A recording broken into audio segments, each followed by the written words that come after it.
aka Future Filmmaker 2940, back again. We're talking about a new 2019 release, and it is for the reboot or sequel of Charlie's Angels, the brand new Charlie's Angels. I'm saying brand new because it's not a sequel to the first two or a sequel to the TV show. It's a reboot. Yup, another reboot that Hollywood could not wait to just crack open and bring us. But anyways, I digress. Charlie's Angels 2019 is the newest attempt to bring back the classic franchise from 1970s. It is the third movie of the film series, but it's not a remake or a reboot, but is rather a continuation of the classic TV series of the same name and the two movies from the early 2000s. This time it is not directed by McGee, nor does it star Cameron Diaz, Lucy Liu, or Drew Barrymore, even though Drew Barrymore is an executive producer on this unnecessary reboot. It is directed, produced, and written by Elizabeth Banks and stars Kristen Stewart, Balinska, Naomi Scott, Patrick Stewart, Djimon, Honsou, Sam Claflin, Elizabeth Banks, and Noah Centineo. And Charlie's Angels 2019, the premise is that the Charlie's Angels has always provided security and investigation skills to provide to private clients. And now the talents agency has expanded internationally with the smartest and most highly trained women from all over the globe. Multiple teams of angels guided by multiple Bosleys, one of them being Elizabeth Banks, completing the toughest missions all around the world. So when a young systems engineer blows the whistle on a dangerous technology, these angels are called into action, putting their lives on the planet to protect us all. And these three angels are Sabina, Elena, and Jane. And now they have to get this dangerous technology back before it's too late. Let's just get into this movie. Going into this new Charlie's Angels movie, I meant that I had no hope or interest in this movie whatsoever, but I had to keep an open mind. And I was hoping that this would be okay, at the very least. The only thing that kind of got me a tiny bit interested was the fact that Elizabeth Banks was not only starring in it, but directing it. This movie as well. And if you know Elizabeth Banks, she did direct a segment of movie 43, which I have yet to see, but she did direct Pitch Perfect 2, and I overall enjoyed Pitch Perfect 2 despite a couple of problems I do have with it. But it is her better directed movie than this.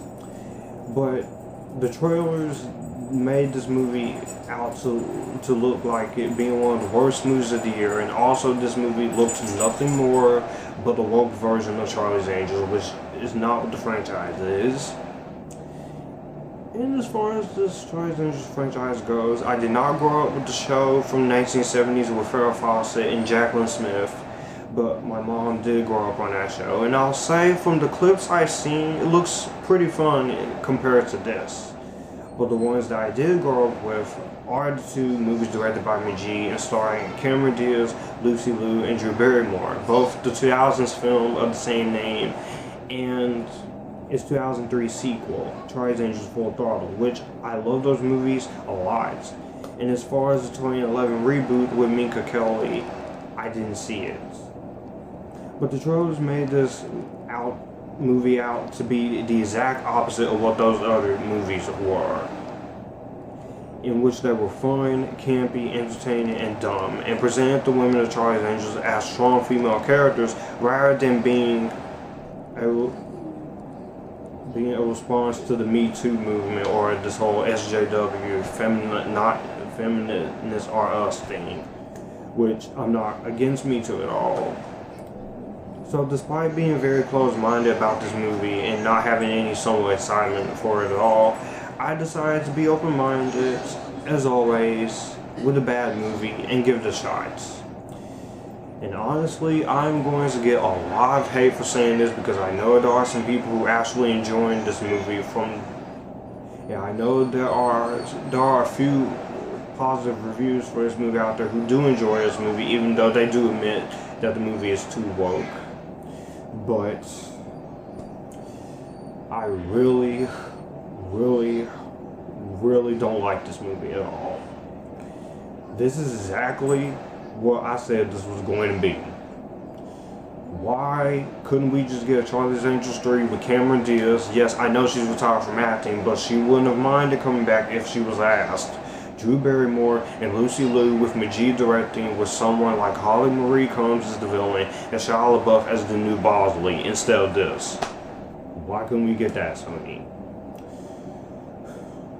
Honestly, the best way for me to get my thoughts out on this movie is just to go straight into my negatives first. First of all, the script and the characters. This script doesn't provide any depth or major risk taking for the story or any of its characters, and that is a big disappointment considering the fact that the other two movies had interesting female leads, as well as the TV series had interesting characters. The characters in this movie are hollow, shallow, and have little to no development to them whatsoever. The only thing you find out about Sabina is that she is rebellious and she's a wild angel who agreed to be a part of the team just so she wouldn't go to jail. Alina, you only know that she is a scientist and the creator of the Callisto Project. Not to mention that she's also a hacker who can hack into anything. And Jane, the only thing you know about her is that she's the hot British former agent chick from MI6 who just there to be the strong hot badass. And I'm not against that, but I don't have a problem with the character of Jane, but there's barely any development for them as well as the rest of these characters, and it's sadly mean for John Bosley as well as Rebecca, in which the character Elizabeth Banks plays. Also, the first act in this movie is very lazily edited. And that's not only the worst part. This movie is an hour, almost 2 hours, and it's 118 minutes long, and it didn't need to be 118 minutes long. The movie easily should have just been 90 minutes. You could have just gotten it out. It would have made time much more faster. And the script is written by Elizabeth Banks herself, and there's no sense of development for anyone here. Also, this movie is very, very boring. This movie has little to no action sequences, and when you do get the action sequences, they are pretty forgettable. You get an action sequence at the beginning, an action sequence in between, and an action sequence at the end of the movie, which is easily the best action sequence in the entire course of this movie that's almost 2 hours. But that's not really saying a thing. And there is a whole lot of explanatory dialogue and a lot of boring moments in here that I just sat there completely uninterested in anything that's going on or the characters, because two of your leads are trying, but the other lead is just being over the top and easily giving her weakest performance since the Twilight Saga New Moon and Snow White and the Huntsman combined. And this movie makes very little effort to have good action sequences, and the actions, like I said, they're just forgettable and bland. At least the other Charlie's Angels movies in the 70s show, they had action sequences that you remember, especially in the ending of the first movie. And in a lot of ways, this movie doesn't even feel like a Charlie's Angels movie. It just feels like a 2-hour version of Totally Spies. And it feels like, it sounds like a Totally Spies movie that was made in the span of 2 months. And made for the MTV network, because that's what I got out of this movie. And the villain in this movie is forgettable. And this year we have had some great villains like Mysterio, Thanos, Mr. Glass, and King Ghidorah. Whereas this movie's villain is so generic, so over the top, it's just your typical everyday villain, and he's even worse than 2019's version of Jafar in the 2019 Aladdin remake. Even the humor is not even that good, aside from the 2 jokes at the beginning. One at the beginning and one towards the middle that I like. The rest of the humor is either bland, forced, lazy, or all wrapped up in one. And that's pretty sad due to the fact that the comedy in the other films is pretty funny, and I'm willing to give credit for Elizabeth Banks for trying. as well as trying to bring back the guns from the original series instead of using the wire food one. But even that isn't used to its full advantage. And this movie has the nerve to have all these pop culture references. I'm not kidding you. There is one scene in this movie where they mention Ben Affleck's Batman. I'm just like, you're not a movie that takes place in the Marvel Cinematic Universe. The MCU does it way better than you. And then, that's not even the big problem, because I'll get to that. Let me just say it right now. I'm just gonna have to say it right now, okay? This movie has the nerve to come out and say that this is the part of the same franchise when it shows pictures from the previous incarnations, including the two McG directed movies, which I didn't mind that part, but the problem here is that it's in the wrong freaking movie. And it's just there to completely insult the franchise as a whole and make audiences appreciate the 2000s movies a lot more, which after sitting through this movie, I love those two Charlie's Angels movies even more now. Kristen Stewart as the lead, Sabina. Okay, here it goes. There was a time where I used to like Kristen Stewart as an actress, but now I don't think she's one of the worst actresses ever.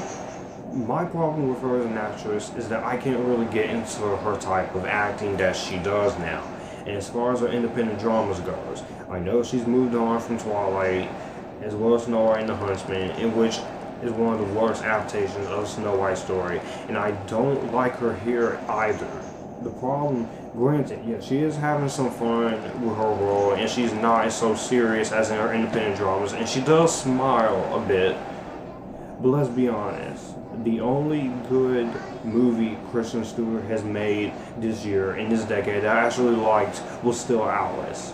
Again, she's having fun with her role, but I don't buy her as a leading female badass at all. I don't buy her as a badass. But the biggest thing about this movie that makes me so mad with it, and it doesn't sound like I'm mad right now, but it pulls a Ghostbusters 2016 on us. If you've seen that movie, whether you like the movie or hate it, this movie does the exact same thing that movie did. And it's saying that all men are bad. Seriously, why does almost every movie and or TV show has to play that card? Nobody wants to see a Me Too version of Charlie's Angels that is completely filled with freaking agendas of the ice cream cone. It comes off as boring, lazy, pretentious, and above all else insulting while presenting males, especially all skin colors, as incompetent evil members of the patriarchy. There is a scene at the beginning of this movie where she says women can do anything, and there's one part where one guy says just because they can, that doesn't mean they should. And then you want to go be flirty with the man after this? No. Charlie's Angels was never meant to pander to the lowest common denominator, nor is it meant to be woke. And this franchise is already about female empowerment, and it's supposed to be done the right way, and this isn't the right way to do it.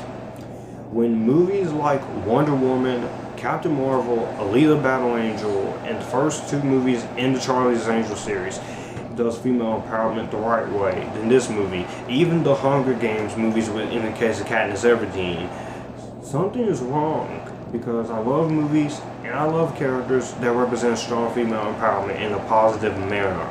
But this is just another example that when you shove an agenda in our face, you're gonna get pretty bad results. Look what happened in Terminator 6 Dark Fates. And I like that movie, but I didn't like you have to promote that agenda. And there's effort put in here, but again, the effort is completely wasted. I'm sorry.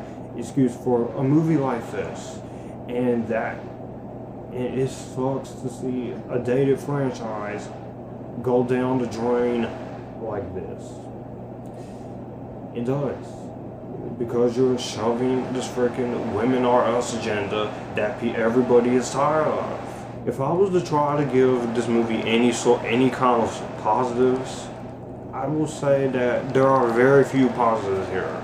I can say that most of the cast in this movie is fine as far as Naomi Scott goes. She was She was one of the angels I didn't completely hate. Ella Balinska, she does fine as Jane. Patrick Stewart and Djimon Honsou, for what little screen time they're given, they do fine. Elizabeth Banks, she does fine in the movie. No Centineo. So the acting is fine. They're all really good actors in other things. I think they do the best they can with what the script provides them. But the problem is just that these actors are given nothing to work with. I can also say that in the way of direction and cinematography, Elizabeth Banks does a fine job, serviceable job at directing, and cinematography and production design is really good here. I do like how the movie is well designed as far as the locations go. And I don't really mind the soundtrack for the movie, in which Ariana Grande produces the soundtrack for the film, as well as sings 5 different songs for the film, including the title's theme song, Don't Call Me Angel, which serves as the film's theme, which she sings with Lana Del Rey and Miley Cyrus. And I admit, Brian Tyler's musical score, I don't really mind at all.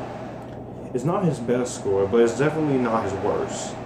And I will say the cameos by Jacqueline Smith, Haley Steinfeld, Lily Reinhart, and a few other celebrities are pretty cool. And again, the only good action sequence was at the film's ending. That's pretty much where my positives stop, because there is a lot of negatives in this movie. And all the negatives I just pointed out, it does hurt this movie. And this movie has the nerve to pull a freaking twist with one of the Bosleys. I won't say who, in case you want to see it, but I think you probably know where it is, because this movie's lost a lot of money already on its opening weekend alone. So overall, yeah, I did not enjoy Charlie's Angels 2019. This version of Charlie's Angels, or shall I say, Woke Angels, is nothing more but another unneeded continuation of a dated franchise that ended a long time ago. Despite some good performances from a few cast members, a good soundtrack, some great cinematography, decent direction, and one good action sequence, this movie comes off as a forgettable, boring, and dull continuation of Charlie's Angels brand that insults the name and anything it stands for, and is only made just to promote an agenda. With a lazy twist, with insulting men throughout this movie, which some people, you can disagree with me if you want to, but I'm sticking to my gut with this. All of the negatives that I mentioned hurts this movie a lot. Now, if the script had better comedy and better character development, as well as had enough action sequences, had a better leading lady for the Sabina character, and you didn't have to shove the women or us agenda, or any agendas, however, then I could be more forgiving on this movie than I actually am, and like it a little more. But honestly, I would rather watch the other 2 films again, as well as Charlie's Angels 3 with the original 3 goals instead. This is a prime example of an unnecessary reboot and continuation that doesn't work and shouldn't have existed. So with all that being said, I'm gonna give Charlie's Angels a skip you out of 5 of a D-. So that is.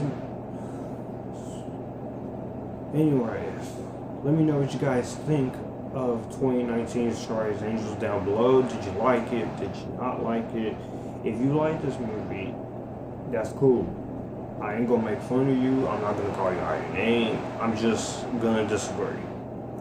So, with that being said, be sure to follow all my social media links to Facebook, Instagram, Twitter, Snapchat, Letterboxd, Stardust down below, as well as my written review website. You guys keep cool and join the Epictastic.